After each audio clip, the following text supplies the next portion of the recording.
اور امام حسین کے قبر کے انور کی طرف جب بڑھتی ہیں، اب چونکہ آپ کی غیر موجودگی میں قبریں بنی تھیں تو کیسے پتہ چلے حسین کی قبر کیسے ہے، مگر دیکھا کہ قبر سے دو بندے لپٹ کے رو رہے ہیں، قرآن بھی پڑھ رہے ہیں، رو بھی رہے ہیں۔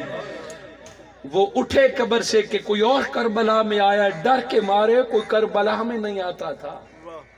وہ اٹھے تو ایک نوجوان تھا، دوسرا نابینا تھا۔ وہ قریب آئے تو وہ جو نابینا تھا وہ صحابی رسول حضرت عبداللہ بن جابر انصاری رضی اللہ تعالیٰ عنہ تھے۔ 80 سال سے زیادہ عمر تھے، مدینہ میں تھے، ساتھ ان کے نوجوان تھا۔ تو انہوں نے پہچان لیا کہ یہ لٹا پٹھا قافلہ دوبارہ کربلا آیا اور سر حسین بھی پاس ہے۔ پوچھا آپ کیسے ہوئے؟ تو حضرت جابر بن عبداللہ نے فرمایا کہ مدینہ میں جب اطلاع ملی کہ حسین اور آل حسین شہید ہو گئے تو میں اسی دن مدینہ سے نکل آیا اور امام حسین کی قبر پر اسی دن سے بیٹھا ہوا ہوں۔ امام حسین کے قبر کے پہلے زائر حضرت عبداللہ بن جابر انصاری تھے، نابینا تھے، قبر بنائی ہوئی تھی اور قرآن پڑھ رہے تھے۔ یہ مظلوم بہن علی کی بیٹی اپنے بھائی کا سر 20 سفر کو لاتی ہیں اور قبر کے ساتھ دفن کر دیتی ہیں، اور یہاں سے قافلہ لے کر اپنے 5 بھائیوں، اپنے بھانجوں، اپنے بھتیجوں، اپنے رشتہ داروں کو چھوڑ کر یہ قافلہ مدینہ کی طرف جاتا ہے، اور ربیع الاول کا چاند نکلتا ہے۔ یہ جشن کا مہینہ ہے، یہ عید میلاد النبی کا مہینہ ہے، مگر یہ لٹا پٹا قافلہ ربیع الاول میں مدینہ داخل ہوتا ہے۔ دور سے جب نانا کی قبر نظر آتی ہے تو علی کی بیٹی رو پڑتی ہے، فرماتی ہے نانا بس، اس سے آگے میری جرت نہیں ہے، یہاں تک آپ کی نسل کو سنبھالا ہے، آگے خود سنبھالیے۔ مدینہ کی عورتیں آپ کا استقبال کرتی ہیں، گریہ کا ماحول ہوتا ہے، اور بیمار کربلا امام زین العابدین قبر سے لپٹ کے شکایت لگاتے ہیں، یا رسول اللہ، کلمہ پڑھنے والوں نے میرے سامنے میرے 6 ماہ کے بھائی کو ذبح کیا ہے، یا رسول اللہ، اذانیں دینے والوں نے میرے سامنے میرے ویر، میرے بڑے بھائی علی اکبر کے لاش پر گھوڑے دوڑائے، اور یا رسول اللہ، قرآن پڑھنے والوں نے آپ کے قرآن حسین کے ٹکڑے کر کے جسد پر لاش پر جسد پر گھوڑے دوڑائے ہیں۔ شکایتیں لگانے لگے اور اس انداز میں باتیں کرے کہ پورا مدینہ کئی دن تک چیخیں مار کے روتا رہا، کئی دن تک مدینہ میں نہ کسی کو کھانے کی ہوش تھی نہ پینے کی ہوش تھی، مگر سیدہ زینب نے اپنی ڈیوٹی نبھائی۔ سورہ کوثر کا فیض نہ آ رہا ہے، آج بھی فاطمہ الزہرا کی بیٹی نے نبی کی اولاد کو سنبھال کے دوبارہ مدینے پہنچایا۔ وہ امام حسن کی اولاد اور امام حسین کا ایک بیٹا، رب نے برکتیں عطا فرمائیں۔ ان نشانیہ کا ہو الابتر، یزید تجھ پہ لعنت، آج تیرا کوئی نام لینے والا نہیں، اور فاطمہ کی اولاد دلوں پر راج کر رہی ہے، سادات دلوں پر راج کر رہے ہیں۔ آئیے دعا کرتے ہیں کہ اللہ روز حشر بھی حسنین کی اماں، نبی کی بیٹی، علی کی زوجہ فاطمہ الزہرا کی شفاعت عطا فرمائے۔ اور آج ہمارے عزیز بھائی نے اپنے والد محترم کے لیے ایصال ثواب کی نیت سے جو محفل کی، جو دعوت دی، اور اہل علاقہ نے مل کی جو دعوت کی، وقت اثر ہے، وقت قلیل ہے، صدقہ اہل بیت کا کوئی بندہ نماز نہ چھوڑے، ضرور نماز پڑھے۔ ایسا نہ ہو کہ سیدہ زینب کا ہم ذکر کریں، سیدہ فاطمہ کا ذکر کریں اور نماز چھوڑ دیں، قیامت کے دن نماز شکایت لگائے گی کہ ذکر سجدوں والوں کا کرتے تھے اور سجدے سے تعلق نہ تھا۔ امام حسین نے گردن کٹوا دی تھی مگر نماز قضا نہیں کی تھی۔ آئیے میرے لیے بھی دعا کریں اور خود بھی آج اپنے لیے ہم مل کے دعا کرتے ہیں کہ اللہ کم از کم اس کے حسین کا یہ پہلو تو عطا فرمائے کہ میں اور آپ پکے نمازی بن جائیں۔ آمین کی آواز تھوڑی کم نہیں آئی؟ اللہ آپ کو اور آپ سے پہلے مجھے پکا نمازی بنائے، اور انشاءاللہ آئندہ ہم 5 وقت کی پکی نماز پڑھنے کی کوشش کریں گے انشاءاللہ۔